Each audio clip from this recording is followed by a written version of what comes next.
അള്ളാന്റെ ഓരോ സിഫത്തും അവിടെ അസ്മാഉ സിഫത്ത് പഠിക്കുക എന്നുള്ള എന്താ പറയുക, വെറും അള്ളാന്റെ 99 പേരിങ്ങനെ ഉച്ചരിച്ച് സ്വർഗത്ത് പോവല്ല സഹോദരങ്ങളെ.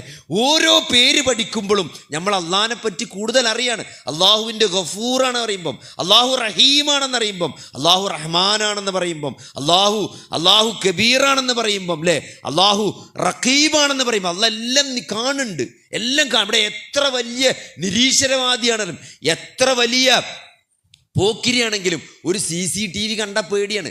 എന്താണ്, ഒരു ട്രാഫിക്കിന്റെ ക്യാമറ കാണുമ്പം വണ്ടി സ്ലോ ആക്കാണ്. എന്തിനാണ് സഹോദരങ്ങളെ? ആ ക്യാമറ കാണുന്നുണ്ട്, അല്ലേ? അധികാരികൾ അറിയും, അല്ലേ, ഞാൻ ഈ ചെയ്യണ തെറ്റ് ഈ ക്യാമറ ഒപ്പിയെടുത്ത് അത് നാളെ കോടതിയിൽ എനിക്കെതിരെ തെളിവായിട്ട് വരും, അല്ലേ? അത് നാളെ വാട്സപ്പിൽ പ്രചരിക്കും, ഞാൻ ഇത്രയും മോശക്കാരനാണെന്ന് പറയും. പേടിയാണ് മനുഷ്യന്, പേടിയാണ് സഹോദരങ്ങളെ. മനുഷ്യൻ്റെ ബ്രെയിന് അള്ളാഹു അങ്ങനെ തന്നെ ഡിസൈൻ ചെയ്തിട്ടുള്ളത്. മനുഷ്യൻ്റെ ബ്രെയിനിൻ്റെ പ്രത്യേക തരങ്ങൾ, എന്തെങ്കിലും സന്തോഷം കിട്ടുന്ന കാര്യങ്ങൾ വീണ്ടും ചെയ്യാൻ, അത് റിവാർഡ് എന്നാ പറയാ. റിവാർഡ് കിട്ടുന്ന കാര്യങ്ങൾ വീണ്ടും ചെയ്യാനുള്ള ഒരു ത്വര മനുഷ്യനുണ്ടാവും, അല്ലേ? ഒരു ശിക്ഷയെ മനുഷ്യൻ പേടിക്കും, അല്ലേ? നിങ്ങളൊരു ഒരു ചുടലത്തേക്ക് എന്ത് ചെയ്തു, ഒരു പൂച്ചനെ കൊണ്ട് ഇട്ട് നോക്കി, പിന്നെ പച്ചവെള്ളം കണ്ടാൽ പോലും പൂച്ച അടുക്കൂല. കാരണം എന്താണ്, അത് ആ പൂച്ചൻ്റെ തലച്ചോറിൽ കണ്ട് അത് ലേപനം ചെയ്ത് വെച്ചു. ഇനി എന്ത് ചെയ്യില്ല, ഇനി വെള്ളം കണ്ട അടുക്കൂല. അങ്ങനെയാണ് മനുഷ്യൻ്റെ ബ്രെയിന്. മനുഷ്യന് ബുദ്ധിമുട്ടുണ്ടാക്കുന്നത്, മനുഷ്യന് വേദനയുണ്ടാക്കുന്ന കാര്യങ്ങൾ എന്ത് ചെയ്യില്ല, അതിന് മനുഷ്യൻ അകന്ന് നിൽക്കാൻ ശ്രമിക്കും എന്നുള്ളതാണ്. അതുകൊണ്ടാണ് അള്ളാഹു സ്വർഗത്തെപ്പറ്റി പറയണത്, നരകത്തെപ്പറ്റി. സ്വർഗം എന്ന് പറഞ്ഞാൽ അവിടെ സന്തോഷമാണ്, അവിടെ സുഖമാണ്. അത് ആർക്കാ കിട്ടുക? നന്മ ചെയ്തവർക്കാണ് കിട്ടുക. അതുകൊണ്ട് നന്മയെ പ്രേരിപ്പിക്കുകയാണ്.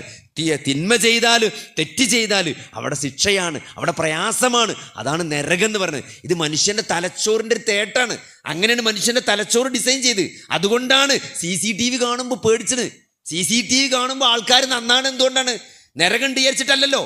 ദുനിയാവിൽ മോശമാകും, ദുനിയാവിൽ അതിന് ശിക്ഷ കിട്ടുന്നുള്ളതുകൊണ്ടാണ്. അതുകൊണ്ട് സഹോദരങ്ങളെ, നമ്മൾ നന്നാകണമെങ്കിൽ റഖീബായ അള്ളാഹു, അല്ലേ, അവിടെ സോഫ്റ്റ്വെയർ കേടായാലോ അല്ലെങ്കിൽ ബാറ്ററി ഡൗൺ ആയാലോ എന്തെങ്കിലും പ്രശ്നങ്ങളുള്ള CCTV വർക്ക് ചെയ്യൂല, അല്ലേ? അതിൻ്റെ മേലെ എന്തെങ്കിലും കൊണ്ടിട്ടാൽ CCTVക്ക് കാണാൻ സാധിക്കൂല. അങ്ങനെ കുറേ പരിമിതികളുള്ള CCTV ഉണ്ട്. എന്നാൽ പരിമിതികളില്ലാത്ത ക്യാമറകൾ നമ്മളെ നിരീക്ഷിച്ചു കൊണ്ടിരിക്കുകയാണ്. അതൊക്കെ നാളെ ഏടുകളായിട്ട് നല്ല എന്തെയും ഡിജിറ്റൽ ഡോക്യുമെൻ്റ് ആയിട്ട് നാളെ പടച്ചോൻ്റെയും ഇതൊക്കെ നാളെ ഹാജരാക്കപ്പെടുന്ന ഒരു വിചാരണ വരാണ്ട് എന്ന തിരിച്ചറിവ്, എല്ലാം അള്ളാഹു കാണുന്നുണ്ട് എന്ന, നിരീക്ഷിക്കുന്നുണ്ട് എന്ന തിരിച്ചറിവ്, അത് അള്ളാഹുവിനെ കുറിച്ചുള്ള നമ്മുടെ ബോധം എന്ത് ചെയ്യും? അത് വർദ്ധിപ്പിക്കും, അല്ലേ? അള്ളാഹു ഹയ്യുൽ ഖയ്യൂമാണെന്ന് പറയുമ്പം, അള്ളാഹു എന്നെന്നും ജീവിച്ചിരിക്കുന്നവനാണെന്ന് പറയുമ്പം അതിലൊരു പ്രതീക്ഷ ഉണ്ട്, അല്ലേ?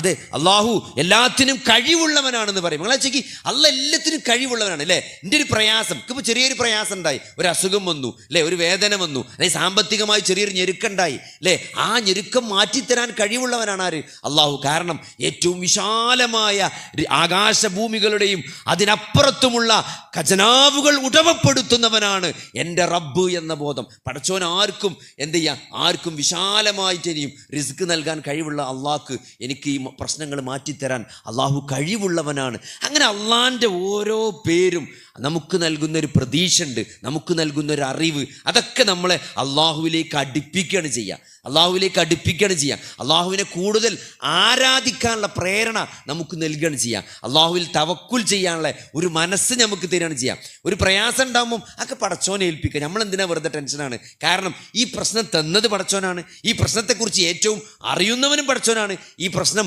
പരിഹരിച്ചു തരാൻ കഴിവുള്ളവനും പടച്ചോനാണ്. പിന്നെ ഇതെനിക്കുള്ളൊരു പരീക്ഷണമാണ്. അത് ഞാൻ എന്തേ ചെയ്യേണ്ടതുള്ളൂ?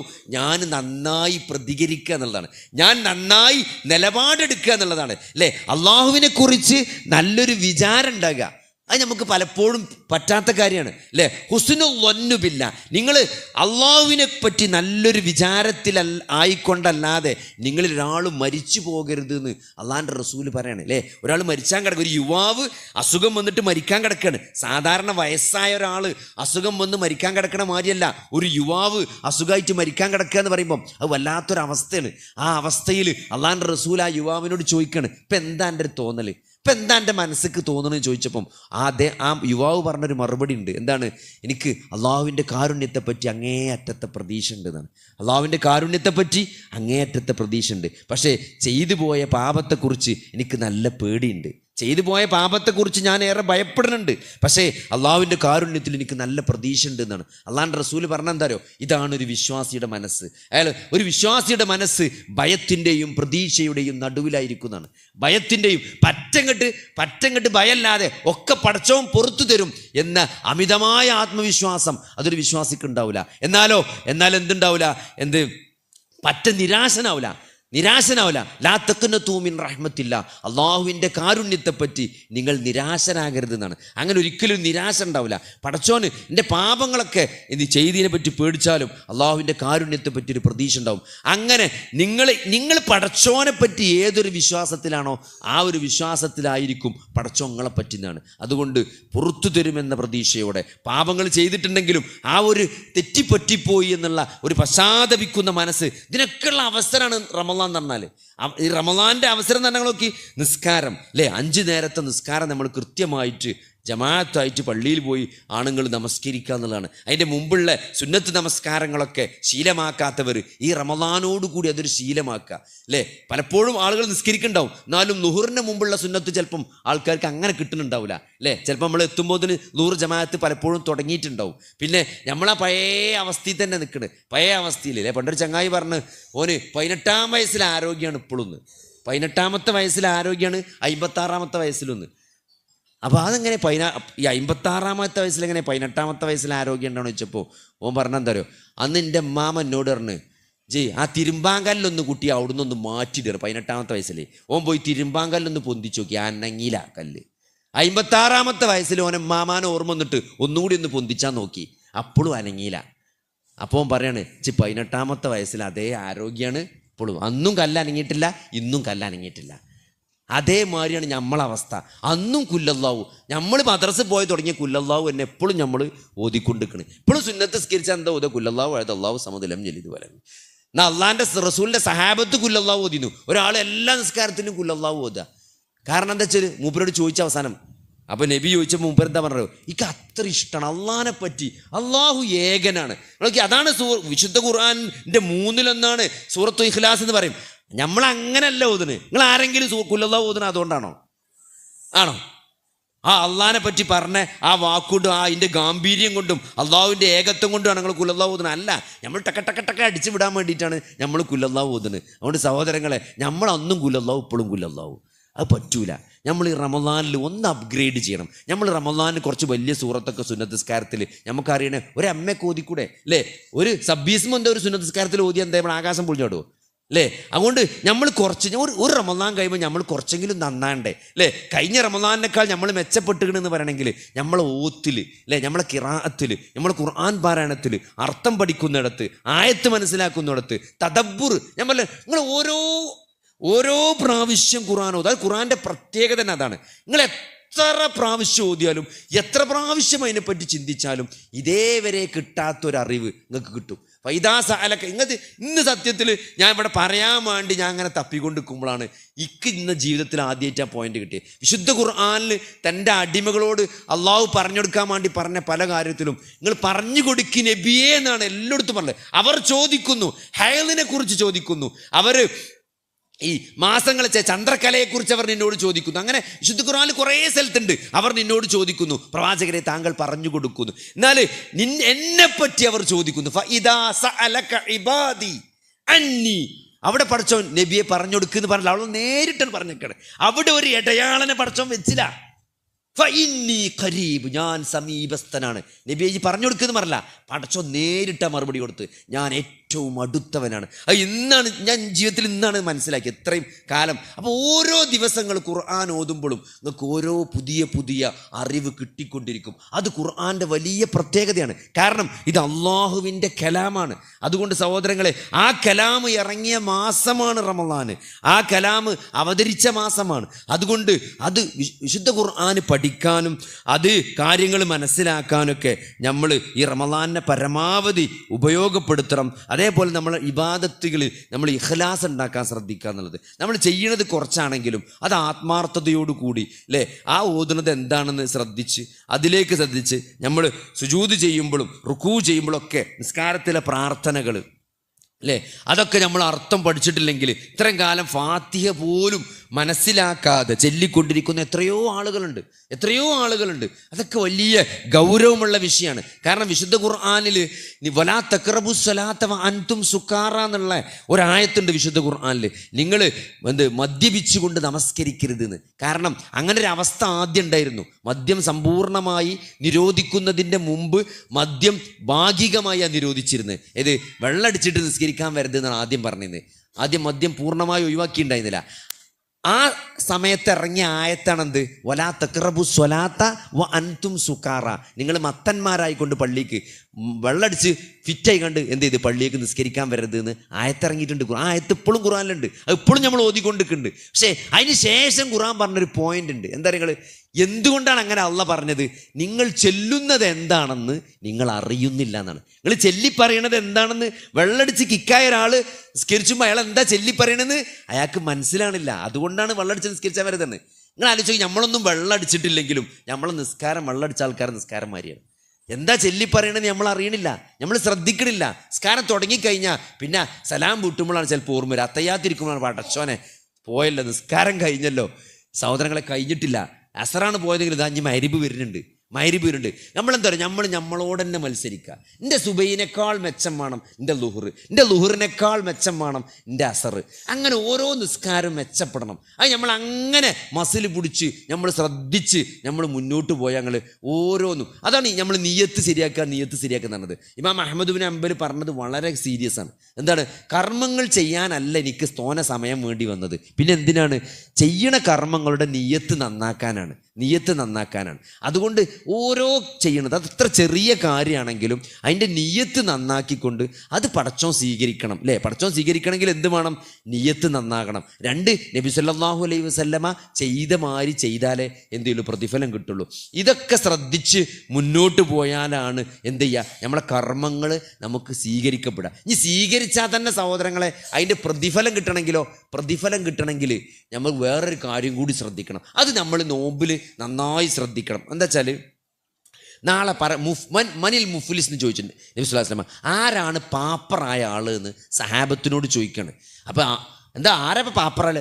ദീനാറും ദിർഹമും ഇല്ലാത്ത ഒരാളാണല്ലോ. അതായത് നമുക്ക് ബാങ്കിലും ഇല്ല, അക്കൗണ്ടിലും ഇല്ല, എവിടെ പൈസയും സ്വർണ്ണവും ഒരു സമ്പത്തും ഇല്ലാത്ത ഒരാളാണ് നമ്മൾ പാപ്പറായി എന്ന് പറയാം അല്ലേ. എന്നാൽ ആരാണ് സത്യത്തിൽ പാപ്പർ എന്ന് നബി സല്ലല്ലാഹു അലൈഹി വസല്ലം പഠിപ്പിച്ചു കൊടുക്കുകയാണ്. നാളെ മഹ്ശറിൽ വരും അല്ലേ, നാളെ മഹ്ശറിൽ അവർ വരും. അവർക്ക് വലിയ കർമ്മങ്ങളുണ്ടാവും അല്ലേ.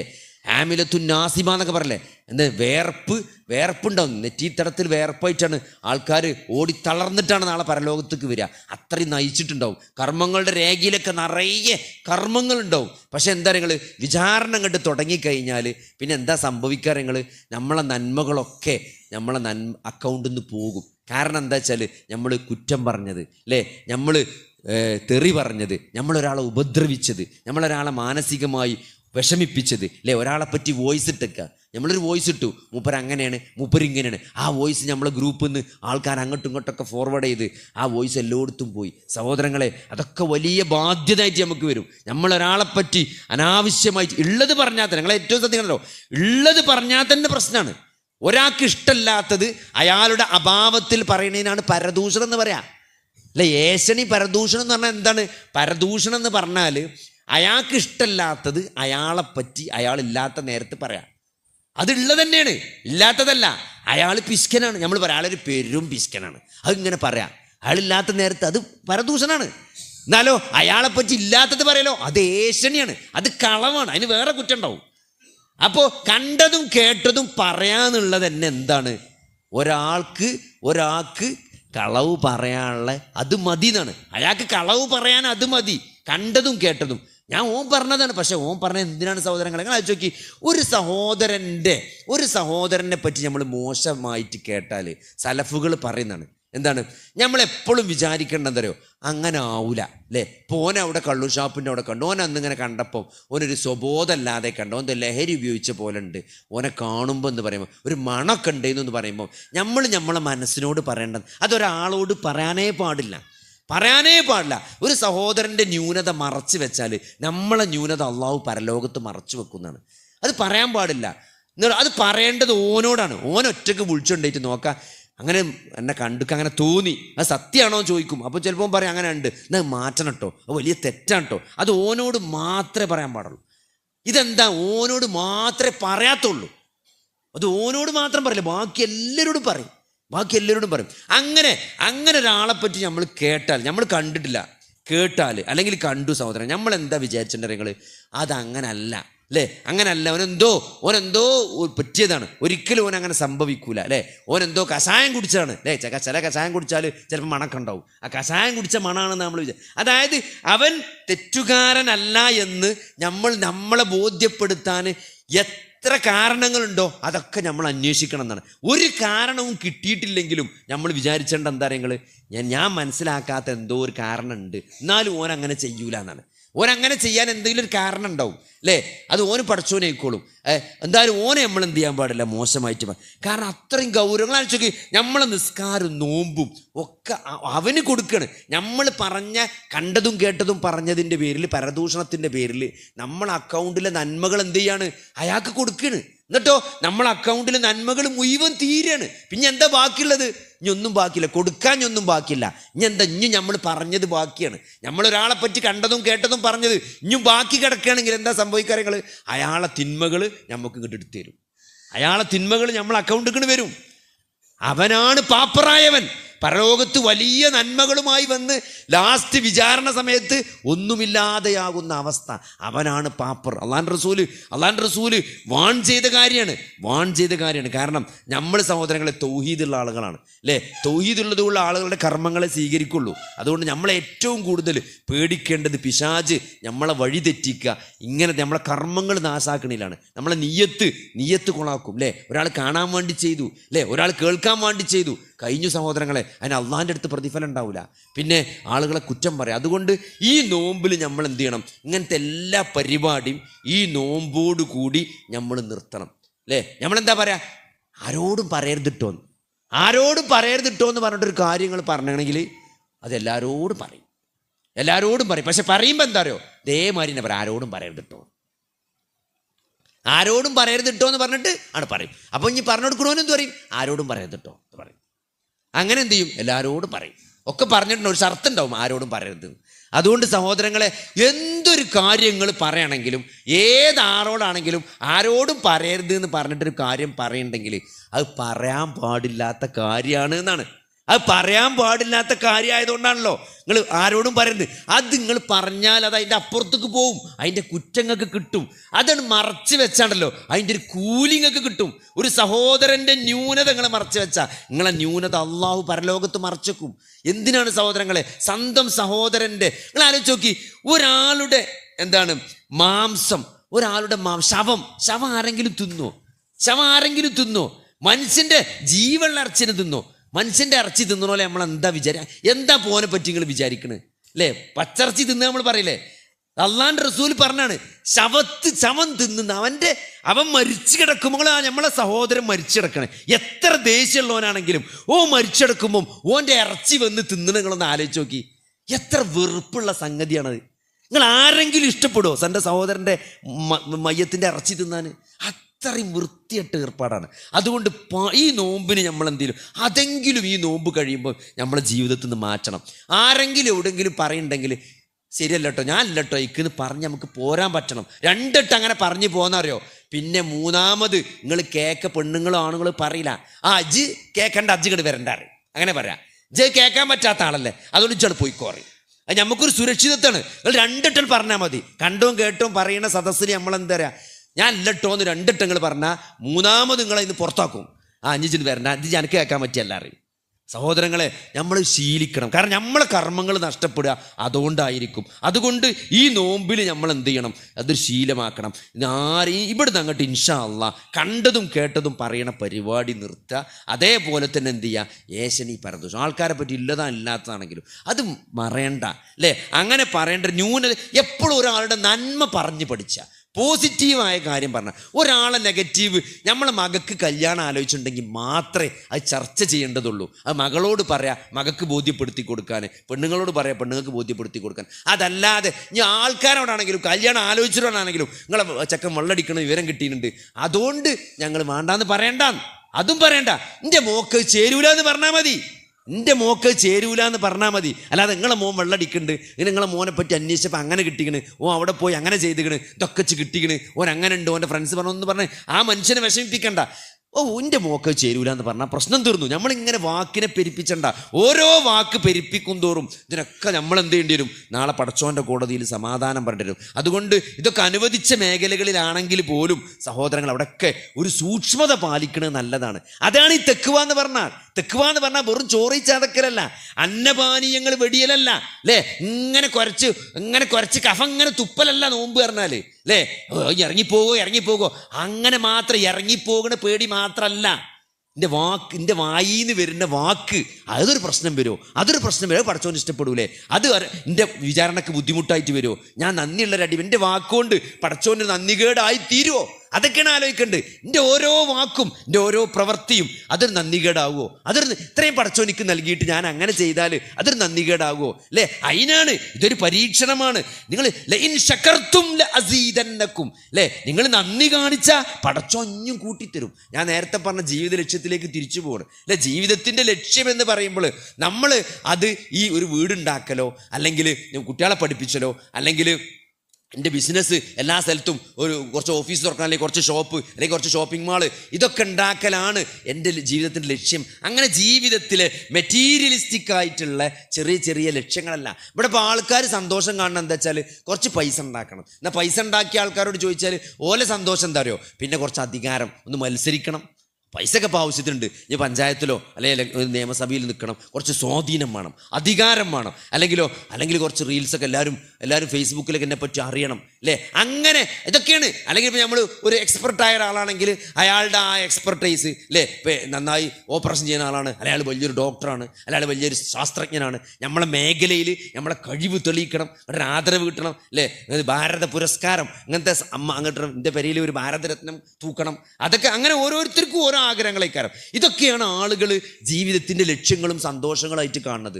സത്യത്തിൽ വിശുദ്ധ ഖുർആൻ നൽകുന്ന ഒരു മെസ്സേജ് ഉണ്ട്, അല്ലേ? ഈ ജീവിതത്തിൻ്റെ ലക്ഷ്യം എന്ന് പറയുമ്പം അത് അള്ളാഹു മനുഷ്യനെ സൃഷ്ടിച്ചത് എന്തിനാണോ ആ സൃഷ്ടിപ്പിൻ്റെ ലക്ഷ്യം ആരാണോ സാക്ഷാത്കരിക്കണത് അതിന് ബുദ്ധിൻ്റെ ആവശ്യമില്ല. വലിയ ബുദ്ധി വേണ്ട, അതിന് പൈസ വേണ്ട, അതിന് സമ്പത്ത് വേണ്ട, അതിന് മിനിമം റിക്വയർമെൻ്റ് ഉള്ളൂ, അല്ലേ? അള്ളാഹു നിങ്ങൾക്ക് നൽകിയ ഈ ആരോഗ്യം, ഈ കഴിവൊക്കെ അനുസരിച്ച് എല്ലാവർക്കും സാക്ഷാത്കരിക്കാൻ പറ്റിയ ഒരു ജീവിതത്തിൻ്റെ ലക്ഷ്യമേ അള്ളാഹു നിശ്ചയിച്ചിട്ടുള്ളൂ.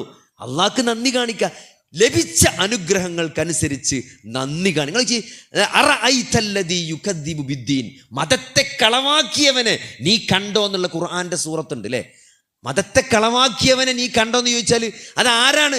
ഹലാ യഹുല്ലു അലാ തുഹാമിൽ മിസ്കീൻ. മിസ്കീൻ്റെ ഭക്ഷണത്തിന് പ്രേരിപ്പിച്ചില്ല എന്നാണ് പറഞ്ഞത്. ഭക്ഷണം കൊടുത്തില്ല എന്നല്ല പറഞ്ഞത്, അല്ലേ? കൊടുക്കണമെങ്കിൽ നമുക്ക് എന്ത് ചെയ്യണം? നമ്മളെ പെരയിൽ വേണം, നമുക്ക് കൊടുക്കാനുള്ളൊരു എന്ത് വേണം? കഴിവും വേണം. അതില്ലാത്ത എത്ര ആൾക്കാരുണ്ട്, അല്ലേ? പക്ഷെ ചോദിച്ചത് എന്താണ്? പടച്ചോൻ പറഞ്ഞ എന്താണ്? ഒരു പ്രേരണ പോലും നൽകിയില്ല എന്നാണ്. ഒരു പ്രേരണ പോലും നൽകിയില്ല എന്ന്, അല്ലേ? നമ്മളെടുത്തില്ലെങ്കിൽ നമുക്ക് പറഞ്ഞൂടെ, അല്ലേ? കാതറാക്ക നിങ്ങൾ നമ്മളെ ആലോകത്തൊരു പെണ്ണുണ്ട്, അല്ലേ? അതിൻ്റെ ഭർത്താവ് ഇപ്പം മരിച്ചു, വളരെ മോശമാണ് അവിടുത്തെ സ്ഥിതി. ആ കുട്ടികളൊക്കെ പല സ്ഥലത്തും കൊണ്ട് ഈ ഖുർആൻ ഹിഫ്ളാക്കാനൊക്കെ വിട്ടേക്കാണ്. എന്നാലും ആ പെരയിൽ വളരെ മോശമാണ് അവസ്ഥ. അതുകൊണ്ട് നിങ്ങൾ എന്തെങ്കിലും ഒന്ന് ചെയ്യണം എന്ന് കാശുള്ളവൻ്റെ അടുത്ത് പോയി പറയാൻ വല്ല ചിലവുണ്ടോ? അതുപോലും ചെയ്യാത്തവൻ, അതാണ് ഒരു നന്മക്ക് പ്രേരണ പോലും നൽകാത്തവൻ. വലാ യഹുല്ലു അലാ തുആമിൽ മിസ്കിൻ, അല്ലേ? ഭക്ഷണം കൊടുക്കാത്തവൻ എന്നല്ല മതത്തെ നിഷേധിച്ചവൻ, ഭക്ഷണത്തിന് പ്രേരിപ്പിക്കാത്തവൻ. അവനെ പറ്റി എന്താ പറഞ്ഞത്? അവൻ മതത്തെ കളവാക്കിയവനാണെന്നാണ്. അപ്പോൾ അതുകൊണ്ട് സഹോദരങ്ങളെ, ഇത് വളരെ സിമ്പിളാണ്, ഇത് വളരെ ലളിതമാണ്. ഏത് മനുഷ്യനും ചെയ്യാൻ പറ്റിയ ലക്ഷ്യങ്ങളാണ്, കാര്യങ്ങളാണ് പടച്ചോൻ ജീവിതത്തിൻ്റെ ലക്ഷ്യമായിട്ട് വെച്ചിട്ടുള്ളത്. ആ ലക്ഷ്യത്തിലേക്ക് മുന്നേറുമ്പം അതിൽ നമ്മൾ ചെയ്യണ ഓരോ കാര്യങ്ങളും നമുക്ക് സന്തോഷം നൽകും. ആ ലക്ഷ്യത്തെ അള്ളാഹുവിനും റസൂലിനെ അനുസരിച്ചുകൊണ്ട് നമ്മൾ ജീവിതത്തിൽ മുന്നേറുമ്പം നമുക്കുണ്ടാകുന്നതിനാണ് എന്ത്? അതാണ് ജീവിതത്തിലെ സന്തോഷം എന്ന് പറയുന്നത്. അതാണ് ജീവിതത്തിലെ സന്തോഷം.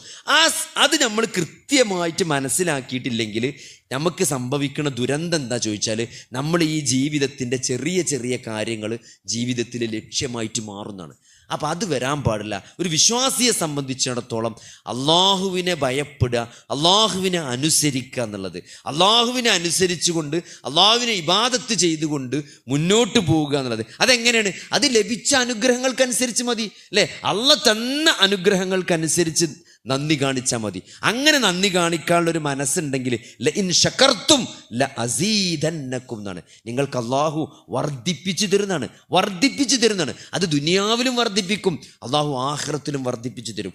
അത് ആ ഈ ജീവിതത്തിൻ്റെ ലക്ഷ്യം. അതിന് ആ ട്രെയിനിങ്ങിന് പറ്റിയ ഏറ്റവും നല്ലൊരു അവസരമാണ് ഈ 30 ദിവസത്തെ നോമ്പ് എന്നുള്ളത്.